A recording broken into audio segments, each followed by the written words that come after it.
Coming up on Hoge Jahns, Bears, Vikings, our preview episode, a big one for both teams back in the NFC North. Can't wait to break this all down. Pete Bercich, Vikings radio analyst, joins us on the show. Hoge Jahns starts right now.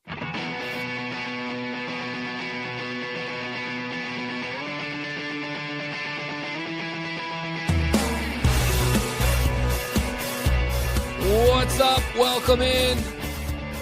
Big one on deck this weekend. Bears and Vikings. An NFC North clash in Minnesota. US Bank Stadium, one of the best stadiums that exists. Thank you, Kevin Warren. Should be fun. I am stuck on this thought from our insider analysis column. Ben Johnson is getting exactly what he wanted. He wanted to stay in the NFC North. He wanted the taste. He wanted the test of what he considered the best division in football, and he wanted to run at it.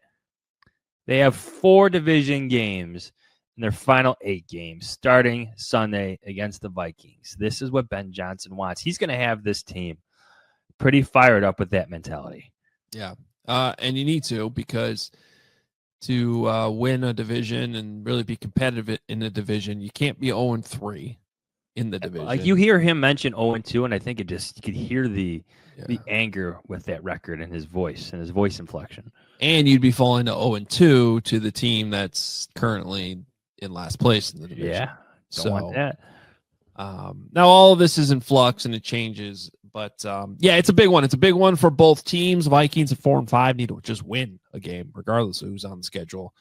And they're going through some things with their offense that we will discuss in depth on this show. Pete Bercich is the radio analyst for the Vikings, KFAN. He's actually a Chicago guy. You've probably seen him on CHGO before. Always good to have Pete on. We'll talk to him. He knows the Bears and the Bears offense really well too. Studies the tape, has a great YouTube breakdown actually on the Vikings YouTube channel on everything Caleb's doing right now. So be good to talk to him. And right off the top, want to make sure please hit the like button right off the bat.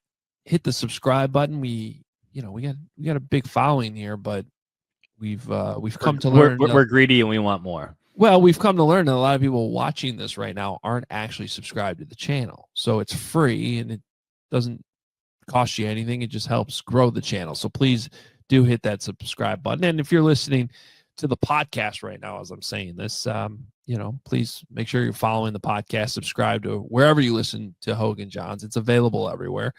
And also rate and review. That helps us as well. So thank you so much for all the support. You can also become a diehard by scanning that QR code on your screen or going to allchgo.com/diehard. And Johnsy's got a great intro offer for you right now if you want to sign up. My last name.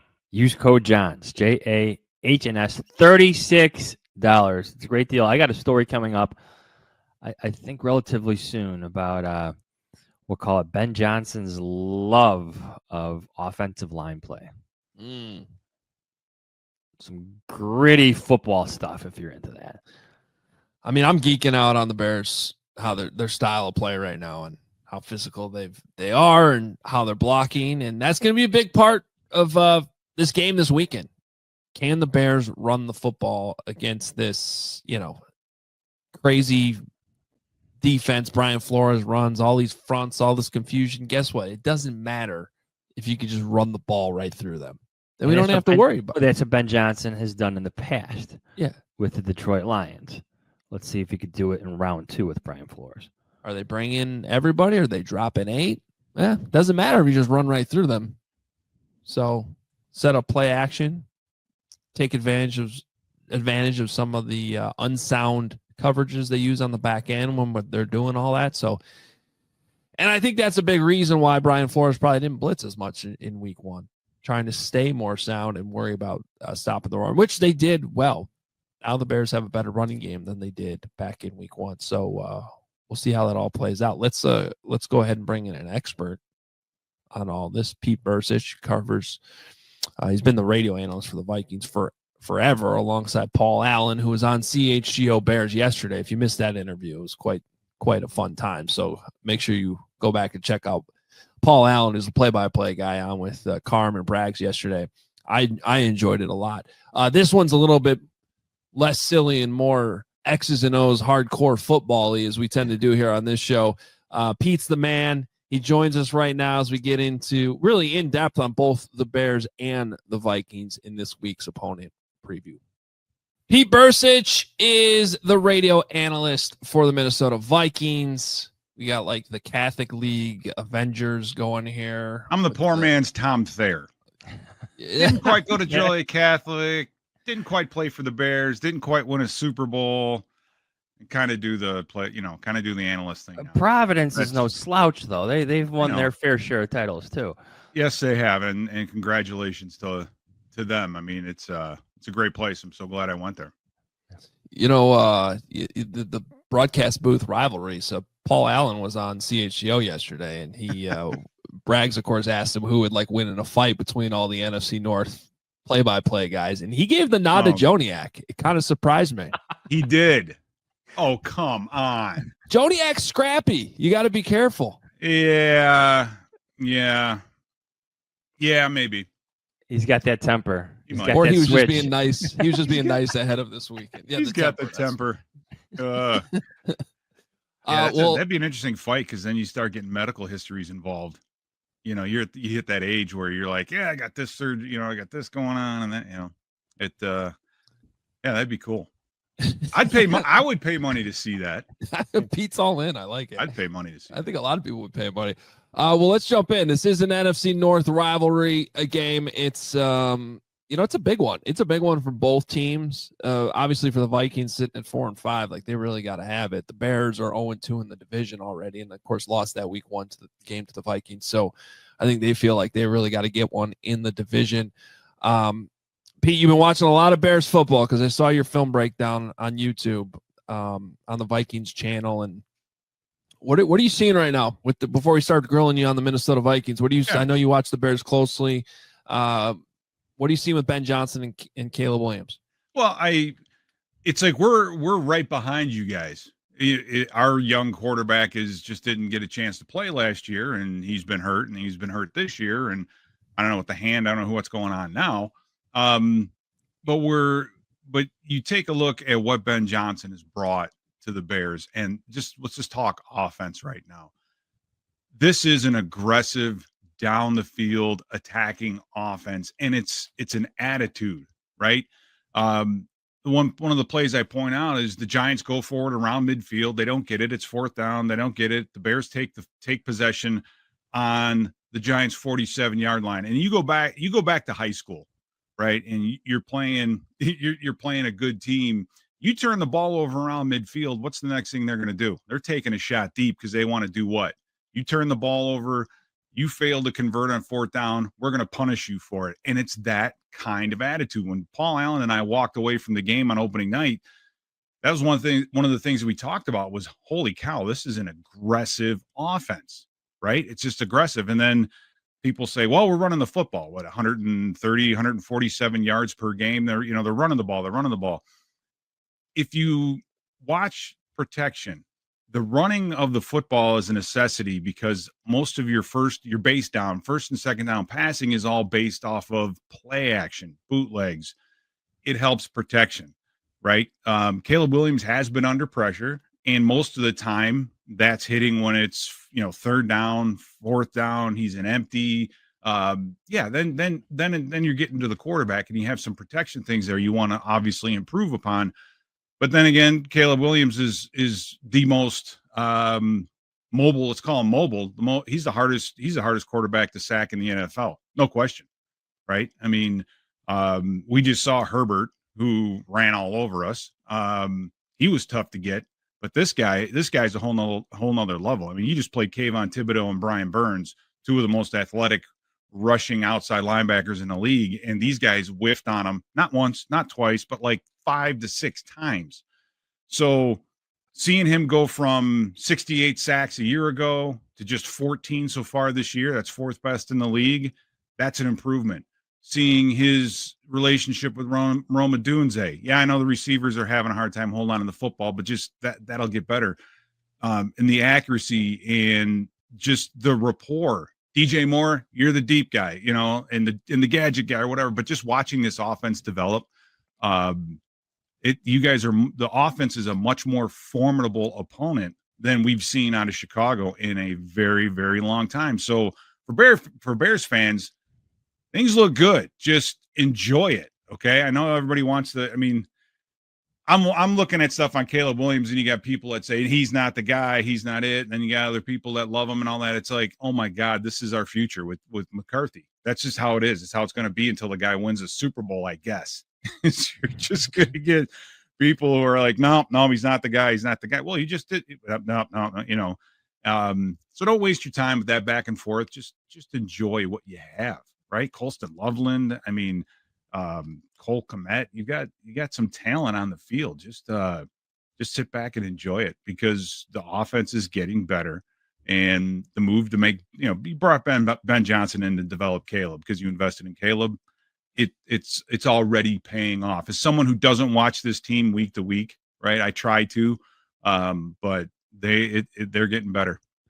So one of the things that we've been talking about is how different the Bears are from week one. Like you mentioned, Colston Loveland's playing more. Luther Burden should play more. They have a new left tackle. Kyle Monange, the rookie running back, is playing more. Yep. So you have all this stuff that's changing with the Bears. How do you think Brian Flores approaches the Bears maybe this week as opposed to what he did in week one? I think that's the big question of the day. Okay. Brian Flores wants to get a certain amount of pressure on the quarterback, and then he will blitz as much as he has to maintain that. You look at the Vikings defense last year, 62 to 63% of the time teams threw against us. We faced more passes last year with our defense than any other defense in the NFL. So in the offseason, what do? You bring in Jonathan Allen, you bring in a Javon Hargrave, because these guys can pressure the quarterback on base downs. You don't have to send 5, 6, 7 guys, right, to get that pressure. If you can pressure with 4, I guarantee you, if he can consistently pressure with 4, he wouldn't blitz anywhere as much as he does now. So how's that going? Well, you face the NFC North and you're behind most of the time. I think going into like week 6, when you had only had to lead 15% of the time, teams are going to do what? Run the ball. So now it becomes a grind them out running game type situation. And, it hasn't quite worked out, I think, as the plan was supposed to go. Another answer to that question is just the status of Jonathan Grenard, right? He's got a shoulder that he hurt himself. He, diving for the quarterback last week. And not having him is a huge issue. He's our best defender. He's our most consistent pass rusher. He's very athletic. We have Alex Van Ginkel and Dallas Turner, but these guys had a hard enough time, getting to Caleb or bringing Caleb to the ground last time we played. So not having Jonathan Grenard, may lower, I guess, the amount that we pressure. But Flores is Flores, so there's going to be a lot of it. You got to disguise well now, I think, with this kid, because I think he's good enough to know kind of what's in front of him and make adjustments.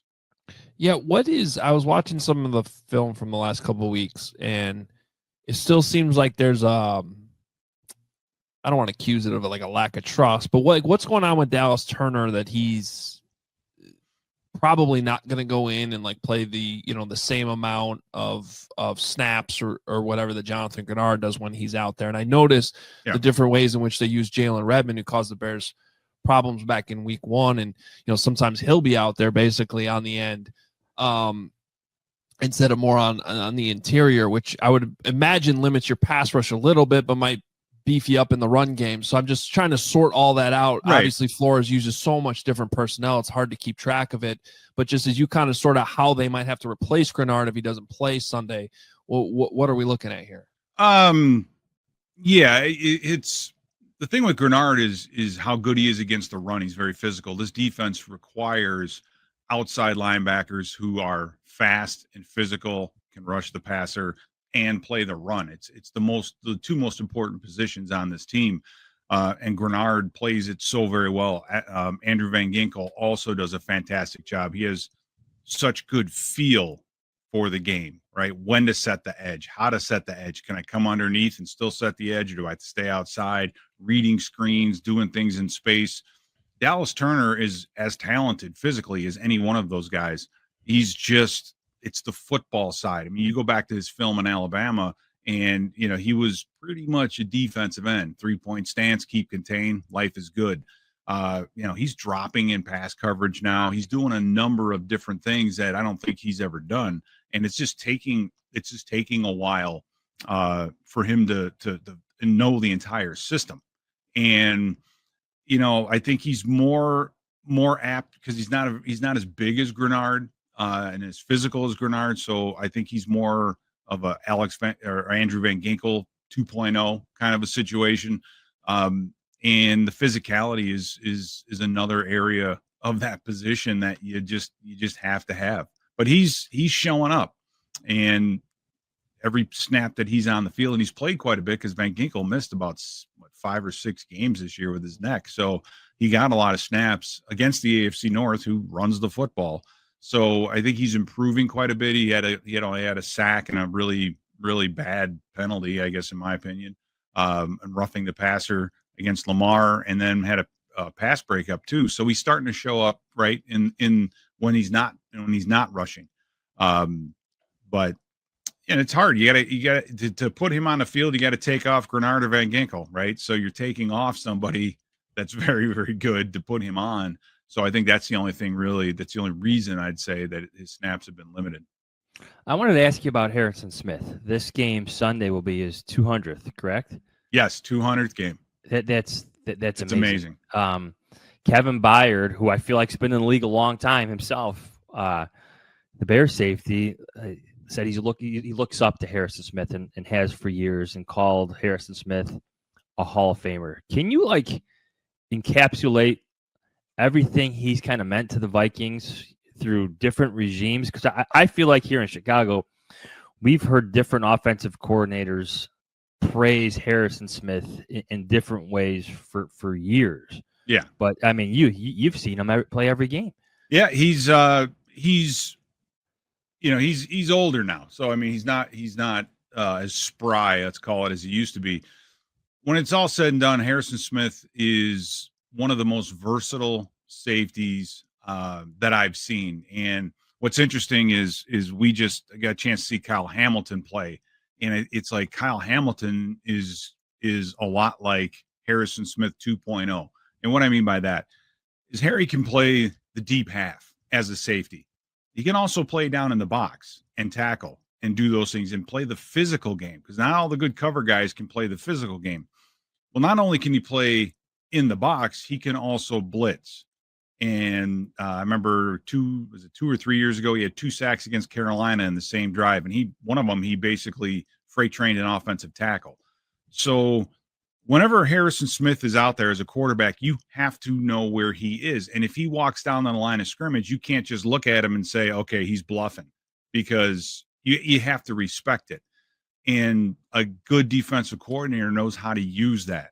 So his versatility is second to none. I mean, again, he may not be the best. He's not Ed Reed as a cover guy, right? And he's not Ronnie Lott as an in-the-box player. But, man, he's close in everything. And wherever you put him, he makes things happen. He's so smart. He just never got to the point where he's like, all right, I'm good enough. You know, he consistently studies film. He's a very good teammate. He's helping the guys out around him. You know, we go in with Theo Jackson and Jay Ward as the other safeties in that room, and he's pretty much a coach on the field, you know, for those guys. So you couldn't find a better guy. You couldn't find a better man, better parent. But man, he's just so good. And the limiting of how you can hit receivers and those things, that took I think a big part of his game away with the physicality. So again, he can cover, he can blitz, he can play in the box, he can hit, he can do. He's unbelievable. I don't know how many I should know this, but the career touchdown returns that he's had. So doing something after intercepting the football, he can do. He's the Swiss Army knife of safeties, man. And I think that's going to be his legacy. Pete, let's talk offense. Let's talk about the quarterback, JJ McCarthy. The I guess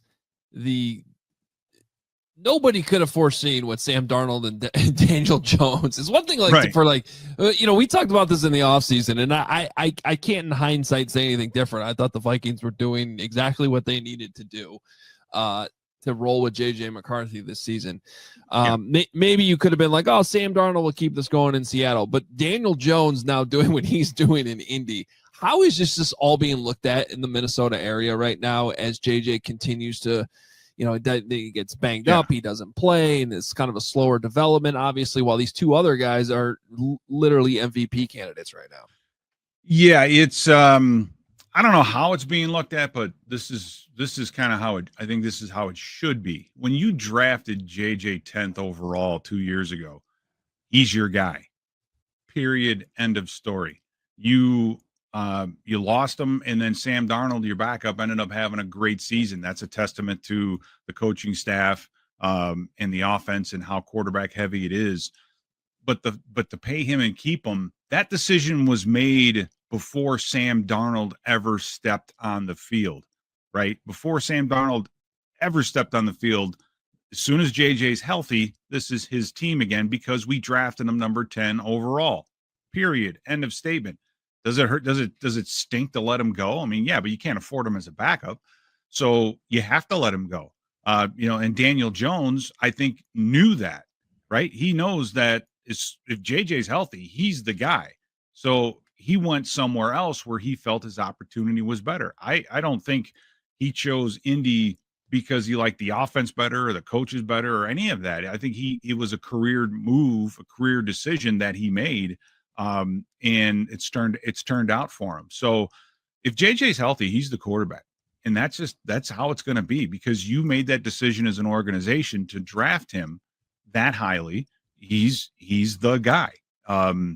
Is it disappointing that we haven't, he's been having a hard time staying healthy? Absolutely. Because I think we have a feeling and been around a while, like with Caleb Williams, there's a lot to be learned. And you're not going to know about JJ. I don't care if he starts the rest of the season. You're still going to have those questions going into next year. You're still going to have those questions probably going into the end of next year. It takes a very, very long time. I mean, people say stuff about Josh Allen still, for God's sake. You're until you win the big game. You're going to be faced with those questions no matter what. But again, I don't think if it's much of a conversation. You drafted the guy that high, he's your guy, then go. You got to roll with him. How much did that ankle injury kind of change things and maybe slow things down? And I guess, what are you looking for in terms of signs of progress starting Sunday and the rest of the way? Yeah. What's interesting is, and I have some of these numbers here, but you look at JJ McCarthy on the first two series of a game, I think his passer rating is like 152 or something like that. It's really, really good. It's when you get off the proverbial script. So after series 2, right, it's been 50% completion percentage, those kinds of things. So once you get into the guts of the game and you start seeing the changes the defense is going to make and you start making some changes on your end, I think just handling all of that better. The operation, that's the one thing that I would not give a break to a rookie on is just how do they break the huddle, the cadence. We had 8 false start penalties last week. We didn't have one in the first quarter. So think about it. In 3 quarters, 8 false starts at a home game. Home game. No crowd noise, none of that. Home game.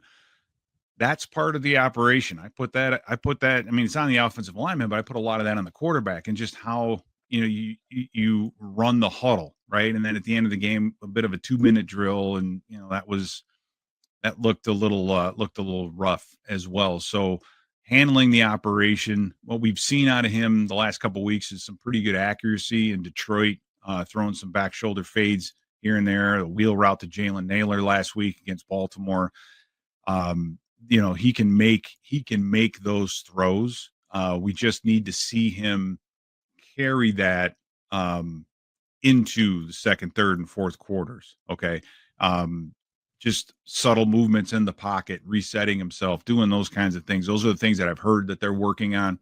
But again, it's a work in progress. So to answer your question, I want to see some good drives in the second and third quarters.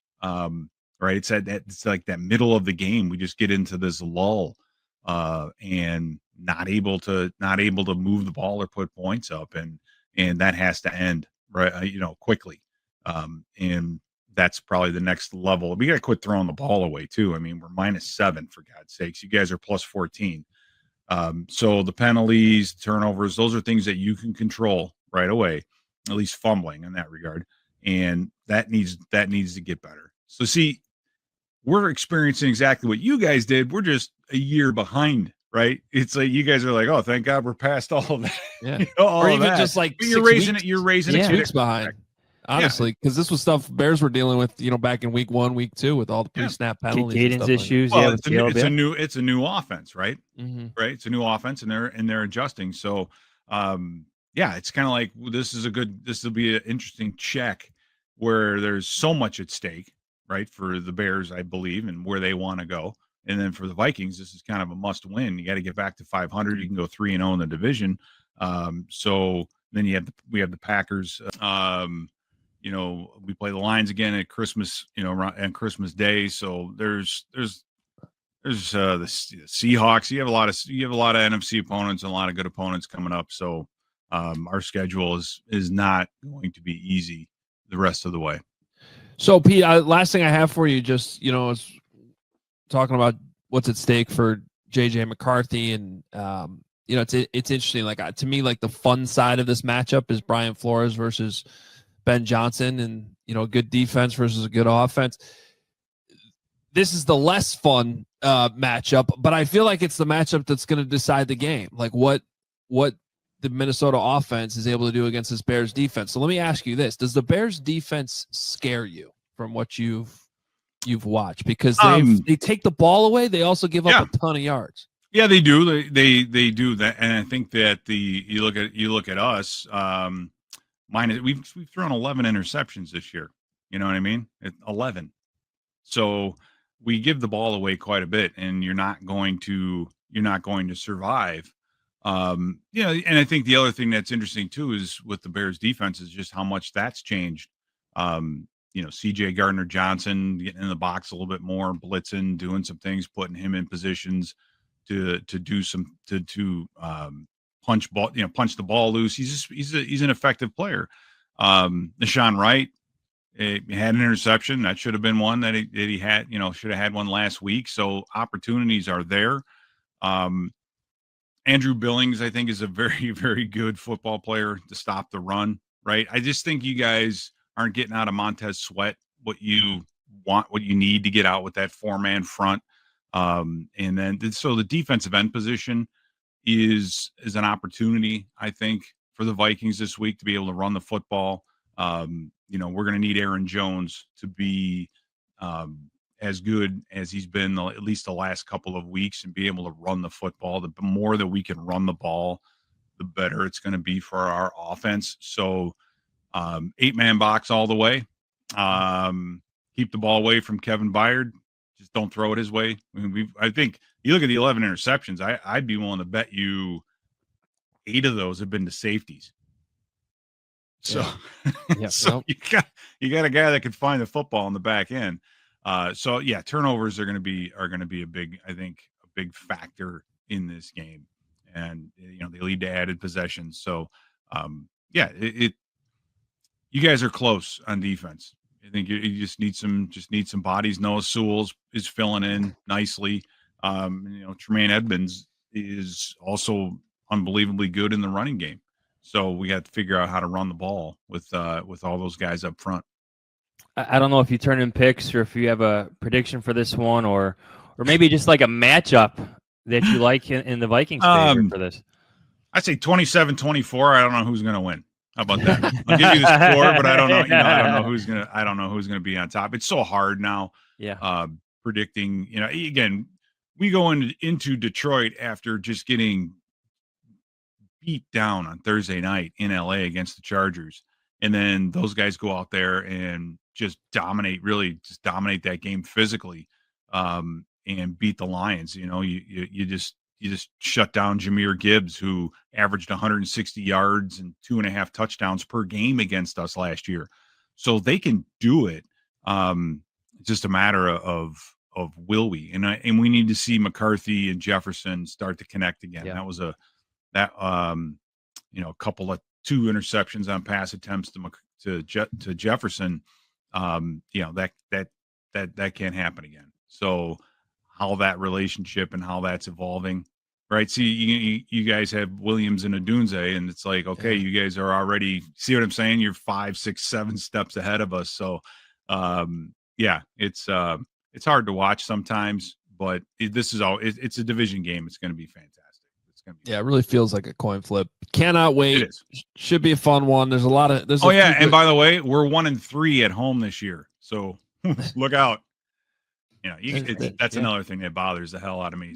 Home's got to be a special place. It's got to be a place where teams don't want to go. And right now, at 1-3 at home, I don't know if they're putting the fear of God in anybody right now. Yeah, the only win being that Bengals win where Isaiah Rodgers had, one of the better games you're going to see defensively all season. Yes, he did. Pick 6 and then the fumble return. So, Isaiah Rodgers has been a great find. All right, Pete, we can't wait. Thank you so much for your time on this Friday morning. Yeah, and, absolutely. We'll see what happens on Sunday. Thanks. All right, man. Go Celtics. We'll see you. Thanks, Pete. All right, Johnsy, great stuff with Pete. We were talking a little bit off the air with him too, both before and after we recorded that with him. And I mentioned this in my whiteboard segment that we do on CHGO. Josh Metellus wears number 44. He's a very interesting player in this defense. Typically, offenses dictate defensive personnel. You go 2 tight ends, the defensive coaches are yelling 12, 12, 12. They match up accordingly. You go base, you go to 11, put the nickel in. And we're kind of used to, I think most football fans kind of understand that. Your nickel corner isn't always on the field, doesn't play 100% of the snaps. Well, Josh Metellus, he's actually their nickel guy, but he plays 100% of the snaps. It's like, well, how do they do that? Because he plays like 3 different positions. He'll play linebacker, he'll play slot corner, but he's not really doing it in the traditional sense where he's just going to play man and run, if you run, slot fade or something down the field, he's not always going to just run with that guy and cover him man. They'll sometimes take Theo Jackson, who's now their free safety when he's healthy and he's back from concussion this week. He'll come off the field sometimes when they're in nickel. Harrison Smith will move back to free safety where he's played a ton in his career. Metellus will go to strong safety. It's confusing to figure out. And so instead of you just being like, all right, we're going to run this personnel and you go ahead and run your play, you have to call out your personnel, get them in the huddle, get the play called, go to the line of scrimmage, and then look at the defense and go, all right, what the hell's going on here? Who do they have on the field? Because it might not just be what you always think it's going to be based on what personnel you're running offensively. And so I asked Pete off the air, I'm like, what position does Josh Metellus play? And he gave me it was like a 5-minute answer trying to explain it, because it's not, you can't just say, oh, he's this. It's creative, inventive football that I don't know. I think we see some of it with Dennis Allen. Definitely didn't see a lot of it with Matt Eberflus, even though he would use his nickel as an aggressive blitzer, kind of like Dennis Allen does. I feel like this is a conversation analysts have a lot about, like with the Baltimore Ravens, where they use hybrid-like players who could do different things, play different roles. Kyle Hamilton, for example, where you could put them everywhere and do different things. I think you see this a lot at the college and collegiate and high school levels. But I love when you have this type of inventiveness and creativity, especially in a league that favors quarterbacks and passing offenses. Like, this whole league is predicated on the quarterback and letting quarterbacks throw for all these yards. So if you're going to be Brian Flores, finding answers to that, I fully support the creativity. So there's a reason why I wanted to bring this up. Obviously, it's relevant to this game because the Bears are going to have to figure out where 44 is, at all times. He's not the most dangerous player, but he's kind of like the key to diagnosing what the Vikings are in and what they might do if you're locked in on their tendencies. I'm sure you've been getting this question a lot. I know I have, and we have pretty much every day on CHGO. What do the Bears do with CJ Gardner-Johnson when Kyler Gordon comes back? Well, as I'm watching this Vikings film, I'm thinking CJ Gardner-Johnson can be their Josh Metellus. He doesn't necessarily have to come off the field. Find different ways. And I look at it. So Nashawn Wright's been great, but maybe there's a handful of snaps where he comes off the field and CJ Gardner-Johnson goes to outside corner, or Kyler Gordon goes to outside corner. Or, the Vikings will have a lot of times where if we're calling Metellus a safety, 3 safeties on the field. And we've seen packages going back to training camp where Dennis Allen was running dime packages. I was going to mention exactly that. That's what I think of.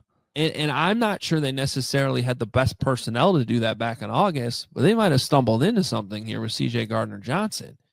And on top of that, if TJ Edwards' hamstring continues to be an issue, even if he's playing through it, well, that might be an opportunity to get him off the field a little bit and save him a little bit.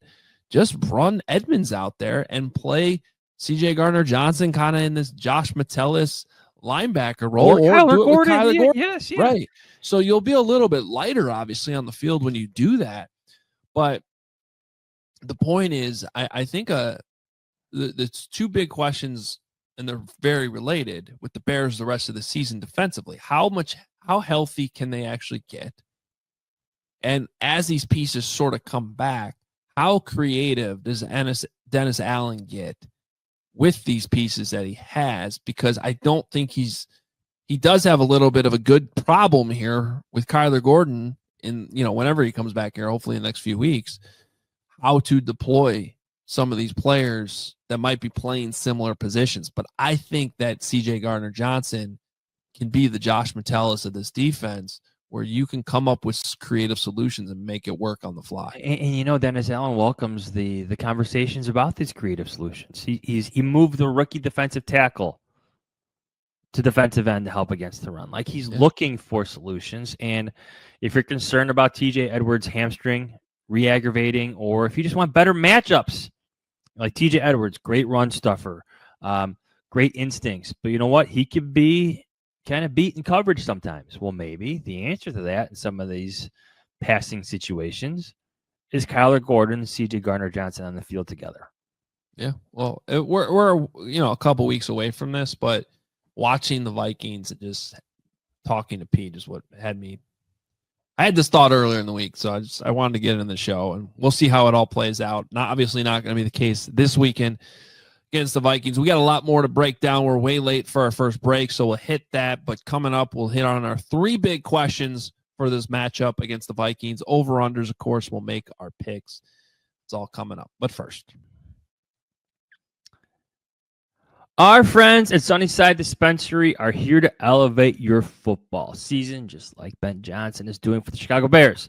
Sunnyside is your home for judgment-free shopping. They have a crazy selection with over 100 different strands to choose from, with easy online ordering and in-store pickup.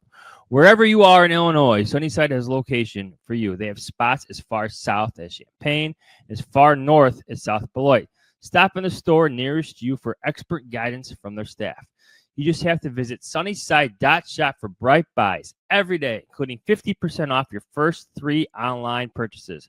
Enter promo code HICHGO. That's HICHGO at checkout to qualify. For returning customers, use code CHGO50. Exclusions apply. Sunnyside Dispensary, bright buys every day, only for 21 plus or Illinois medical card holders. And 1 touchdown can change everything. The crowd, the momentum, the game itself. It never gets old. Feel that same rush with DraftKings Sportsbook, an official sports betting partner of the NFL, where every touchdown could bring you closer to cashing in. With DraftKings Sportsbook, all the action's in your hands. First touchdown, anytime TD, live bets, every play, every snap, every game matters when there's something on the line. Every drive feels bigger, every moment more intense, and every trip to the end zone could mean a win for you. Luther Burden breakout game this weekend. Maybe I like it. Maybe go over on the yards, perhaps an anytime touchdown for Luther Burden. Check it out on DraftKings. And here's the best part. New customers bet just $5. If your bet wins, you'll get $200 in bonus bets instantly. When your team hits the end zone, you could hit the payout. Download the DraftKings Sportsbook app and use code Hoge and Jahns. That's code Hoge and Jahns. Get $5 and you'll get $200 in bonus bets if your bet wins. In partnership with DraftKings, the crown is yours. Gambling problem? Call 1-800-GAMBLER. All right, Adam. You know what time it is. You ready? I am. 3 big questions. Let's continue this conversation. I like it. Number 1, if you're Brian Flores, Adam Hoge, how do you attack Caleb Williams on Sunday? Well, my instinct is actually to do what I did week 1 and not heat him up as much, because I mean, I don't know that you're going to see a better front than you just did with the Giants last week. And Caleb made those guys pay. And I'm also watching that film and I'm going, as well as he played and as much as he put the team on his back to pull out that win in the fourth quarter, I don't think that Sunday's game against the Giants was his best decision-making game. So if I'm Flores, I'm more worried about stopping the run and seeing what I can do from a coverage standpoint to confuse Caleb, more so than, just constantly bringing blitzes, because, Johns, you look at the EPA numbers, I think they're 5th against the blitz this year, and they're 7th under pressure. I mean, that's like kind of, you bring out the best in Caleb Williams in this offense when you heat them up. So it's a little bit of a conundrum for Brian Flores and what he usually likes to do. And then you have what just happened recently against the Giants and even against the Bengals, where Caleb Williams is now scrambling more. So if you're going to blitz, sometimes that means you have to play man coverage in the back end. And Dennis Allen just explained that to himself yesterday on Thursday. That means there's going to be defenders' backs turned to Caleb Williams if he scrambles, and that leads to positive yardage for Caleb Williams. So kind of one of those damned if you do, damned if you don't situations. I'm with you. If I'm Brian Flores, I try to beat Caleb Williams with different coverages through that confusion instead of the pressure.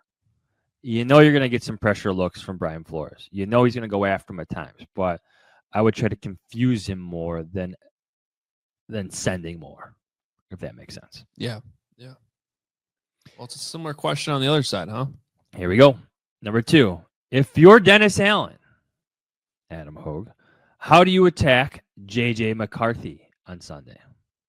So I'm definitely bringing heat at times, because as we talked with Pete, this team will give you the football, and the Bears have been good at taking the football. And it's not a groundbreaking take here, but I mean, that's probably going to decide this game when it's all said and done on Sunday, is that turnover battle. So I think it's not really how much you blitz him. I think it's about when you blitz him, when you push those buttons.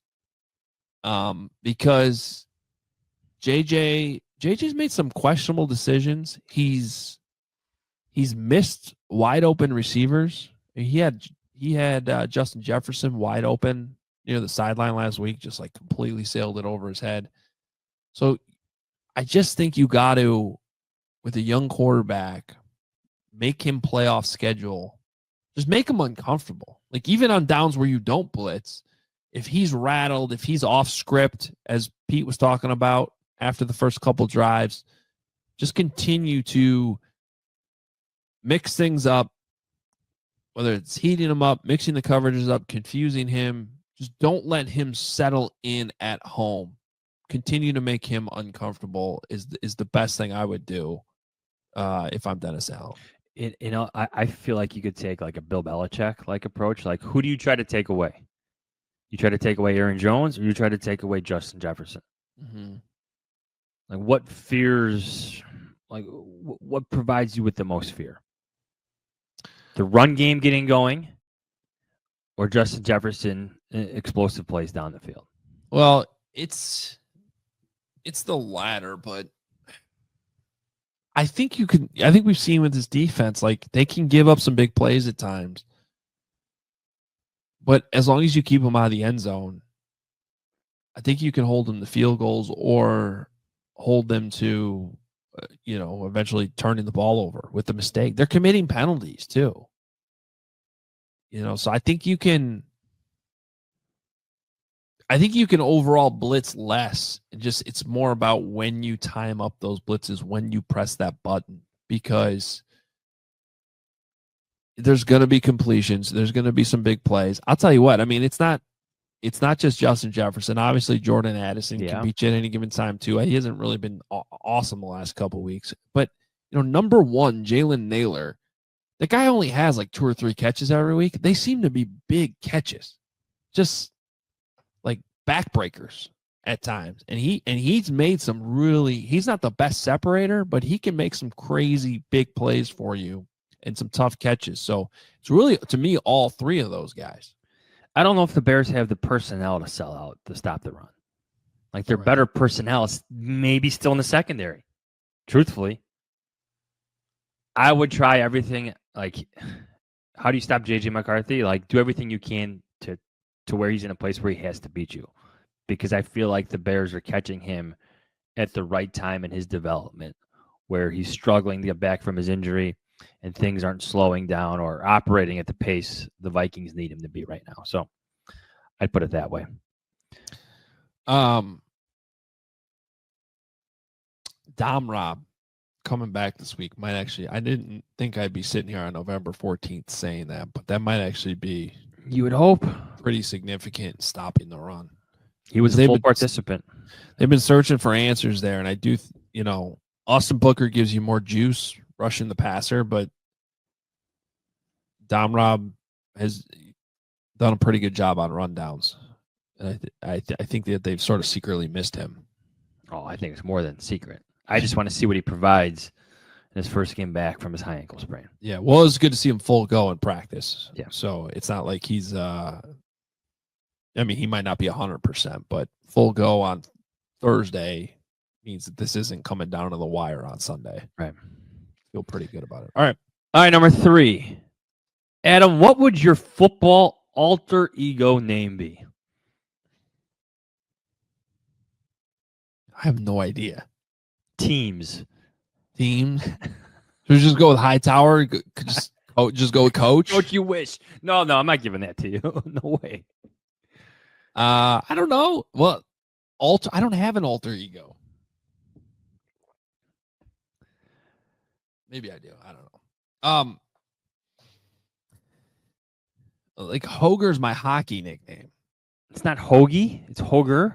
Hoagie was my dad's nickname. I'm more Hoger. Well, it goes back to when I was working at the Score and like the Hawks were winning. These are such hockey everybody was nicknames. doing. So I got Caner, yeah. You gotta go. You either go. I guess it's the same thing, Hoagie or Hoger. You never know how they. Shawzer, Taser, Soupy. But those are nicknames. That's not Crow. The alter ego thing is different. I don't even like the more I think about it, it's just a weird storyline to have come about during like a season where you need your young quarterback to develop. Yeah. And we're talking, by the way, we're talking about JJ McCarthy. Yes. You're not familiar with this. He goes by 9. I don't think he goes by 9. I think he was just explaining something. 9 was my number growing up. Really? I always wore 9. Yes. Why? You know why? Because it was Michael Jordan's Olympic number. Really? Yes.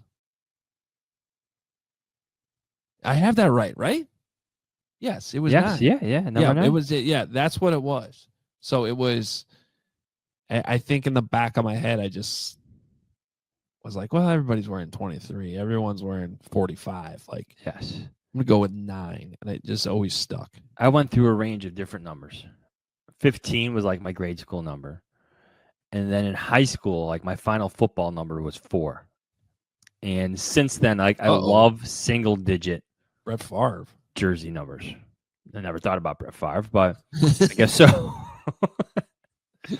I'm a big fan of like single digit jersey numbers, just like in any sport. Do you guys want to know mine? What was yours? 2, 8, and 15. See, 15's a good number. 15's an 15's a really good number. Yeah. 2, 8, and 15. I think 2's underrated. What's the worst sports number? Like, give me a range. 00. 00 is pretty cool in baseball, though. Who wears 00 in baseball? I don't know. I've seen kids wear it. Okay. I'm like, that's pretty cool. The only 00 I can think of is Tim Doyle, basketball player at Northwestern. Good dude, too. That's crazy. He's at my gym, and I just saw him like walk by right before you just said that. Tim Doyle's at the gym right now. Yeah. Oh, wait. Maybe that wasn't him, but I just saw his kid. His kid's really cute. He is. Chicago Joe. That's hilarious. That I just made the most random reference to a 00, and he was just walking by Katie, who's also producing from the gym. Completely normal. Okay. All right.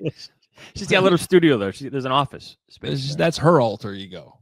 Her alter producer ego. Just producing from the gym. Yep. I do have a little studio in here. And I was telling Johns before we started, one of my friends, her little daughter, when she sees me in here, says like, Katie's in timeout again. Because it's like a little clear box. That's funny. All right. Well, I don't have an answer really for the alter ego thing. Sorry. All right. I think there's some overrated numbers, though. Yeah. We could. Yeah. All right. All right. Over under numbers. Point is, those are some numbers. All right. Let's fly through these. Over unders. This is from B-Man. Let's revisit one. Over under 6.5 catches combined by Burden and Loveland. I am going over. Wow. Over. It's going to be tight. That's a really good number. I'll go over too. I'll go over. I'm wondering if they're just, is this the game where Burden just makes 2 big splash plays, or does he actually get more targets? Does he play more? I think if he plays more, if his snap percentage is around 65, 70%, you're looking at 5-6 catches from him. Next one from Devon. Luther Burden touchdowns. Over under half.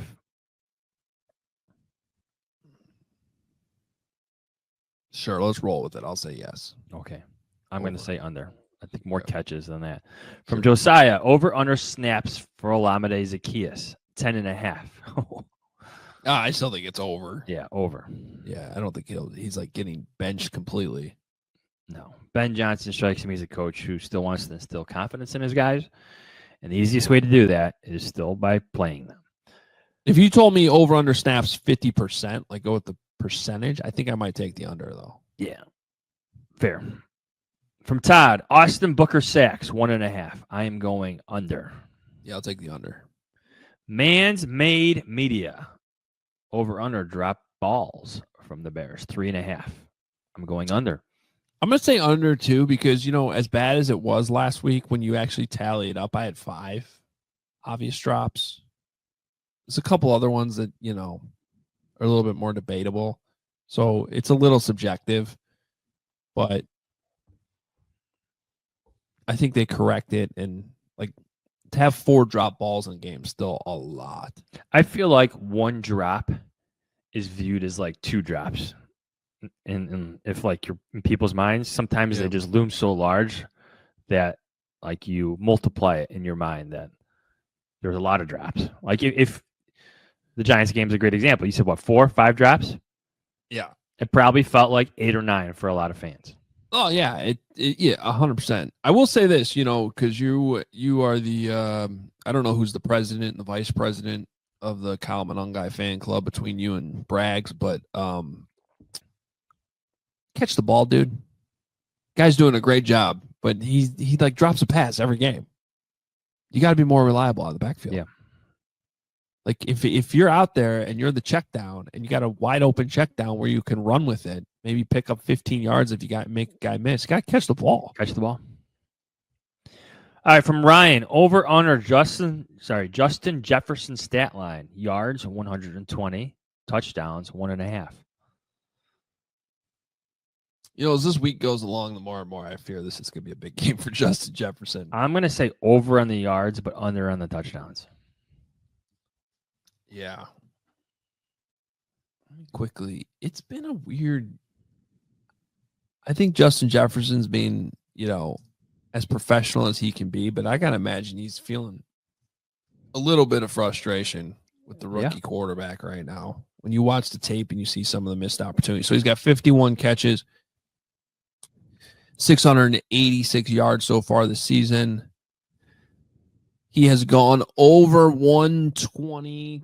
That was our over-under. He's done that twice. He did it against Pittsburgh and Cleveland. Every other game, though, it's been 81 or less. Do you think Tyreek Stevenson follows him? No. I think they do it a little bit. Okay.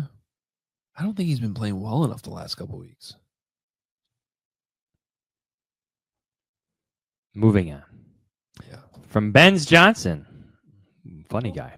Wow. Over under lead changes in the final 10 minutes, either for or against the Bears. Line 1.5. Lead changes final 10 minutes. I'll take the over. I think this is going to be a close game. Yeah, well, if we know anything about this season, it's the drama will continue. Over. All right, last one from Nick G. Over under 4.5. JJ jokingly referred to as 9. Another over under. Caleb jokingly referred to as Iceman, said at 2.5. So JJ at 9, 4.5. Iceman, which is Caleb, 2.5. I'll take the under, but they both get mentioned at They some both point. get mentioned. It's going to take the right situation for Tom Brady to refer to Caleb Williams as the Iceman. I like it, though. Iceman. Iceman. Just think of Top Gun. Yeah. All right. That's it. That was the last one, right? Yep. We got to take a quick break here. Adam, fall always feels like a reset between back to school stuff, all these sports, busier routines, shorter days. Finding time to cook can be tough. That's why I love Factor. You know who loves Factor more than me? Me. My son. You? Okay. Yeah, me too. My son loves they're like his go-to snack after school or after games. Just loves them. They have so many different steak options. Those are his favorite by far. They have a wide selection of weekly meal options, including premium seafood choices like salmon and shrimp at no extra cost. For the first time, try Asian-inspired meals with bold flavors influenced by China, Thailand, and more. For more choices and better nutrition, look at Factor. I'm telling you, my son absolutely loves this. Eat smart at factormeals.com/CHGO50 off and use code CHGO50 off to get 50% off your first box plus free breakfast for 1 year. That's code CHGO50 off at factormeals.com for 50% off your first box plus free breakfast for 1 year. Get delicious, ready-to-eat meals delivered with Factor. Offer only valid for new Factor customers with code and qualifying auto-renewing subscription purchase. And if you want to feel organized and confident in your finances with Monarch, an all-in-one personal finance tool that brings your financial life together in one clean interface on your laptop or your phone. And right now, just for our listeners, Monarch is offering 50% off your first year with code CHGO at monarch.com. Monarch is built for people with busy lives. If you've been putting off your finances, Monarch is for you. Monarch does all the heavy lifting. You can link all your accounts, minutes, and get clear data visuals, smart categorization of your spending, and real control over your money. Don't let financial opportunities slip through the cracks. Use code CHGO at monarch.com in your browser for half off your first year. That's 50% off your first year at monarch.com with code CHGO. All right, John Z, let's do this. Predictions. I feel like we've been talking about this one a lot. First, Fox Noon, Bears and Vikings. Vikings, last I saw, 2.5-point favorites. I'm going Bears. The old cliche, it's not who you're playing, but when you're playing them. I think them without Grenard. I think J.J. McCarthy coming back with, he's coming back from his ankle injury and his right hand is bothering him. And he's not playing as well as the Vikings hope he would. So I think the Bears are catching the Vikings at the right time. Should still be a dramatic close game, though. So I got the Bears winning 23-20 on the road in the house that Kevin Warren built. Yeah, I'm a little more worried than you are. I think like this Vikings defense has been doing some really good things the last couple weeks. On the other hand, if the Ravens had been better in the red zone last week, that would have been a full-on blowout earlier than the final score kind of indicated. So I'm struggling with this one. I think there's a lot of different outcomes, not to totally hedge this prediction. I'm worried about the amount of yards that the Vikings can still put up on this defense. But at the end of the day, it feels like a coin flip. I'm going to go with the Bears for two reasons. And that is, I think Ben Johnson more times than not has had answers against Brian Flores in this matchup. I think every time he's had answers. I think it's just a matter of how much Caleb Williams can execute those answers and kind of figure it out on his own. And I trust Caleb Williams more than J.J. McCarthy at this point. And I think you heard it in Pete Bercich's voice and tone sometimes, even in that interview, and how many times he mentioned like they're behind the Bears right now in their quarterback development. So when you're kind of torn over a game, it's usually a good idea to side with the quarterback you trust more. Yeah. And right now that's Caleb. And right now that's Caleb. But I think it's a really good thing we're saying that right now. So I don't feel great about it, but I do have the Bears winning 24-23. Okay. Another close, dramatic game. Like that is for sure happening because that's the only thing that's been consistent throughout this entire season. Bold prediction. 3 sacks for the Chicago Bears. Bold predictions. Wow. I'm going to go with 3 takeaways. Whoa. Yeah. If that happens, I mean, you got to change that prediction a little bit. No. They might need it. Yeah. It might be, you know what game I kept coming back to? And I don't take this the wrong way, Vikings fans. Not that you're listening to this, but, it feels like it could be like the Raiders game earlier this year. I think the Vikings are better than the Raiders, obviously, but you know how frustrating that was at times. Defense can't stop the run. They're giving up yards, and yet they're not giving up a ton of points. The Bears are kind of grinding offensively. It doesn't look pretty, and then all of a sudden, Caleb hits Rome Odunze down the middle on one of his better throws of the season, like that type of game, and they just make enough plays. And that one ended up on a blocked field goal. I don't know if it's a blocked field goal. Maybe it's a made field goal this time. We'll see, but another win. Win's a win for this team. Yeah, take it. So we'll see. That's what I'm rolling with right now. At least on Friday. We'll see the final injury report after we get done recording here a little bit later on today. All right, let's fly through these last few games that we got. We'll start with the Packers. The Packers, Green Bay, Aaron Rodgers, go Bears. Fox Noon, Packers 7.5-point favorites at the Giants. I saw this tweet last night. I don't know who tweeted it. Maybe it was just someone retweeting it. But I loved it. Every so often, every 2 or 3 years, the football gods reward us with the start from Jameis Winston. And here we go. Packers at the Giants. Packers should win this one. I know they have a history of playing down to their competition, but come on. Maybe I'll take the Giants to cover. Packers win. Yeah, I'm going to take the Giants to cover too. Packers to win.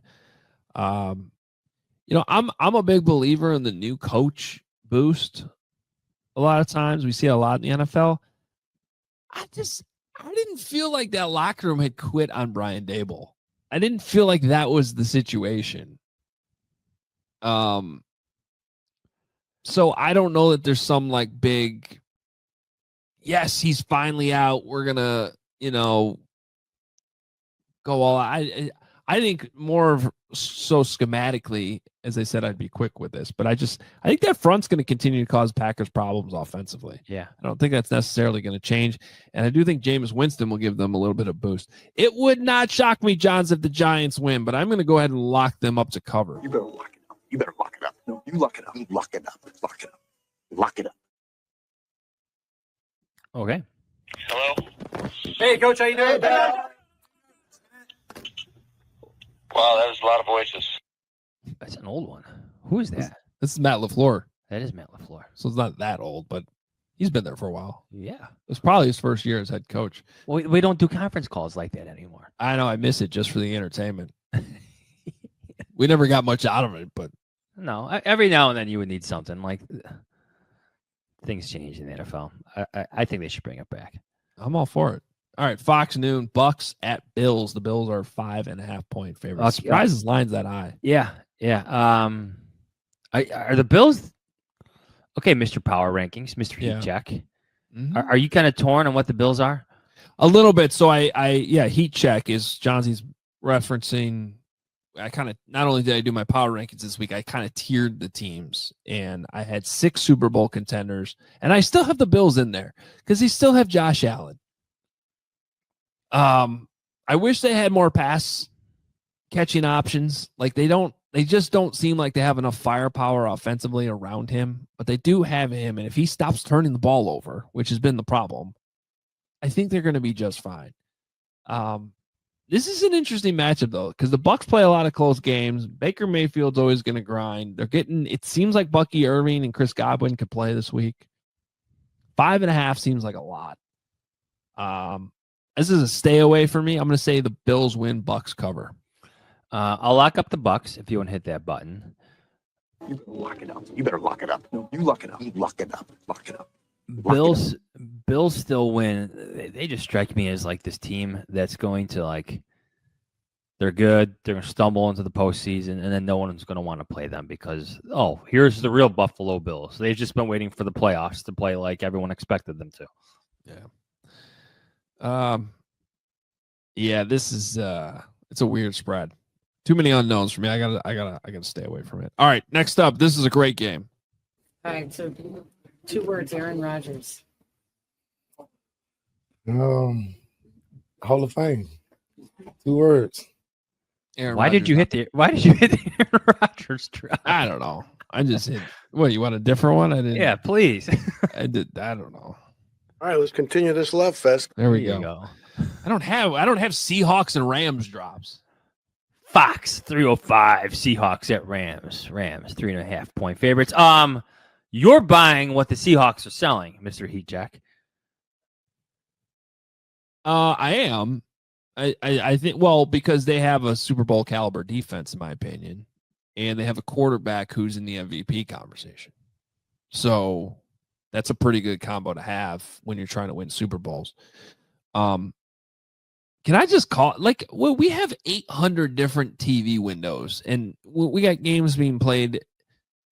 Why this isn't even your afternoon game of the week. 3:05 buried behind Chiefs and Broncos. Like this is the best game of the weekend. And it's not in any of the national windows. We got to watch the Raiders and the Cowboys on Monday night. What are we doing here? Yeah. I don't want to watch the Raiders and the Cowboys. I don't. This game deserves better. It's a good one. Seahawks at Rams. I'm a big believer in the Rams. Yeah, I am too, actually. I'm going to take the Rams to cover here. Well, I had both of these teams in my Super Bowl tier. So, I did, right?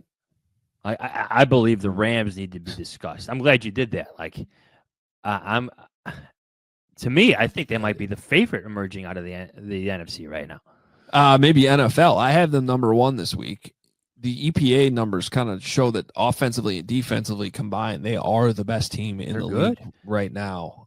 Stafford's also playing at MVP level. They're extremely well coached with more skins on the wall with Sean McVay over Mike McDonald. Stafford's numbers are ridiculous. Absolutely ridiculous this year. Yeah. I think the Rams win and cover. Yeah, me too. Yeah. All right. Your research. CBS 325. Chiefs at Broncos. Chiefs 3.5-point favorite over a Broncos team that has not lost at home. Yeah. Like I'm selling on these teams. I know the Chiefs are the Chiefs, and maybe the same thing what I said about the Bills applies to the Chiefs. Like who would want to play Patrick Mahomes in the playoffs? But I don't know. What are they, 5-4? Yeah, they're out of the playoffs right now. Yeah, playoffs. Yeah. Broncos win ugly. Boy, do they win ugly. Bo Nix questions are coming up again. He's airmailing open wide receivers. I'm going to take the Chiefs to cover and win outright just because I'm just down on what the Broncos are selling, although their defense is outstanding. Yeah, I mean, I think I'm going to go Chiefs here.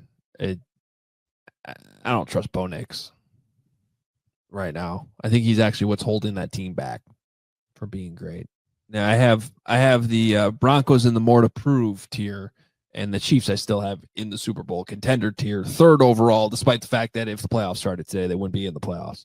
They're going to turn this thing around. I got the Chiefs. And then finally, Chris Emma. Robert, what kind of dog do you have? I have a Rottweiler. There you go.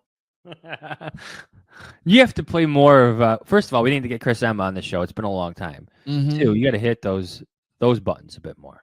Okay. You're not listening, Chris. Sunday night, NBC, Peacock, 7:20. Lions at Eagles. Good game. Eagles 2.5-point favorites. The Lions have some injuries in the secondary, correct? Mm-hmm. Give me the Eagles win by a field goal. Yeah, I'll take the Eagles at home at night. Yeah. They didn't necessarily look like juggernauts at Lambeau, but we'll see if Dan Campbell taking over play calling is what's really unlocking the offense, or did he just strategically say we're going to go play a terrible Washington team and I'm going to take the play calling and everything's going to look great and feel good. A little bit of a different matchup this week against the Vic Fangio.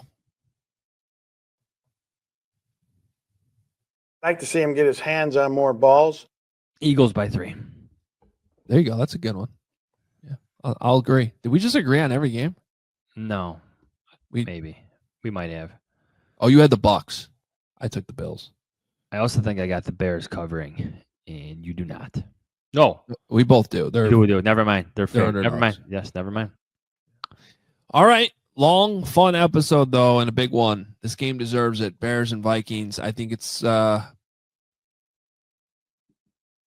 to go a long way to kind of deciding or determining how we're talking about this team next week, and if they're real contenders or are they a team that's still 0-3 in the NFC North and kind of still need to turn that around. We'll see. They should have won in week 1. They didn't. Got to have this one. I feel like the Bears will come out ready to go and chance for a big win on Sunday. Should be fun. We'll be back Monday, 9 a.m. live to talk about it right here on the Hoge Jahns YouTube channel. Make sure you are subscribed. Of course, for the podcast listeners, they'll be out a little bit after that on Monday morning, but you can always join us live, grab some coffee, come hang out with us. We'll see if we're talking about a Bears win or a loss. Check out the Die Hard offer available right now, $36 for your first year. Use code Jahns, Jahns, and the Hoge Jahns collection out as well. Get that merch. Get those hoodies. I have friends getting their new stuff coming in. Good. Get it. Look at that stuff if you're watching on YouTube. Good looking stuff. Hoodie weather is here in Chicago, so get it. Stuff and whatnot. Go get it. We'll enjoy the football this weekend. We'll talk to you on Monday.